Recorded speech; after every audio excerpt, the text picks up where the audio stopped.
કેટલી ગરમી થાય છે. હાલ ને 12 વાગ્યા ઘરે જઈએ હવે. હા, વાતાવરણ તો જો કેવું મસ્ત છે. અંબાલાલે આગાહી નહોતી આપી કે વરસાદ આવશે એમ, તો કાલ હું રેનકોટે લઈ આવી સવારે. એને તો 4 દિનની આગાહી આપી હતી, 2 દી તો વયા ગયા. એક છાંટો ના પડ્યો જમીન ઉપર. હા આની કરતા ઘરે એસી ચાલુ કરીને હું નહીં ઘડી. હા, તો કાંઈ એમના મેને ઓદો નથી મળી ગયો કાંઈ. એમને કાંઈ આંબાલાલ આગાહી દેવા માંડ્યા છે. બાયુથી કંટાળીને આવો કાંઈક હોદ્દો મળ્યો હોય છે ને. બાયુથી કંટાળવાળા કહે છે માણા કાંઈ બાયું છે ને આમ તારીને દે કાં પછી ઓલા કે હલવાડી દે અને હલવાડી દીધું છે ક્યાંય તારો નહીં હોય બિચારાને.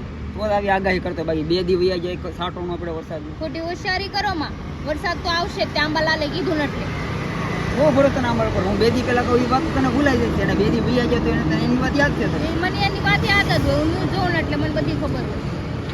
આ ન્યૂઝના ધંધા ને મોબાઈલના ધંધા બંધ કરી દો આ બધા. એમાં તને અમે હું હેરાન થાય. મોબાઈલ જ કાઢી લે. તારે મોબાઈલ ક્યાં લાય તો મોબાઈલ નથી દેવો, ખિસ્સામાં છે. હું જાઉં છું ઘરે આવું થાય ને કાંઈ